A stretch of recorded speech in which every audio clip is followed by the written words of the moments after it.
my roos die toets van die tyd weerstaan. Hoe lang oorleef dit in die vaas en die koel, of op die rak? Hoe pak en vou jy weer al ons laslappies onthou? Die lach en die traan terug in die laaie van die verweerde jonkmanskas van my hart. Opnuut besind op ons wil ons tou opgooi oor liefde en oor lewe. Veral nou, my horlosiese wysters wat weifel en geloof wat op 'n afgrond skuifel, skuifel in 'n loopbaan twyfel. Ons leer deur ander se oë kyk, ook anders. In hierdie seisoen van die siniese slagte, met meer deernis sagter deur 'n wyeer lens, sien ons soms die verwonde mens en die medemens raak. Dit wat opgebruik en gehyk is, moet ons soos die afgeleefde lijk te ruste lê. Die tydelikheid kleef van ons toekomsplanne, verganklikheid mos aan ons vas.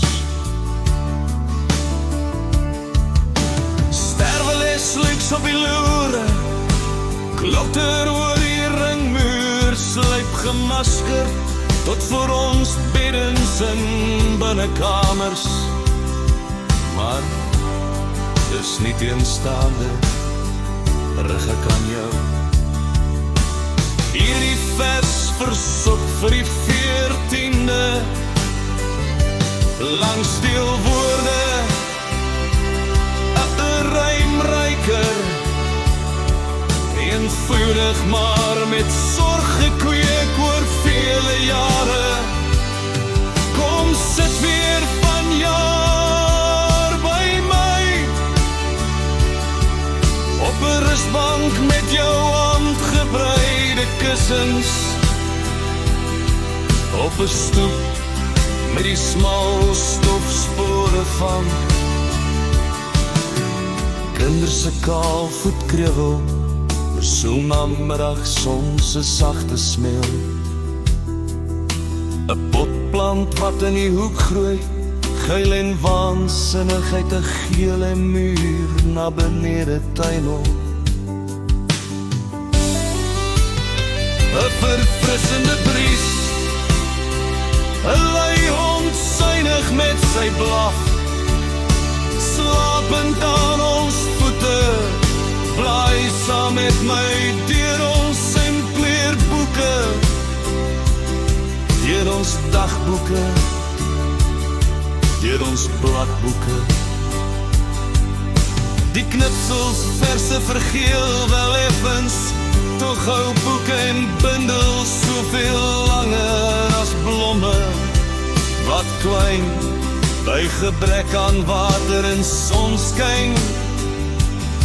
Laat ons in hierdie skemer en grys en onseker dae leer om al minder van mekaar te vra, behalwe dit die liefdes die stil omgee, om met ons sag in die binneste saam te bly dra. Dit is al wat ek vanjaar nog van jou wil vra. Dit is eenvoudig al wat ek vanjaar nog van jou wil vra.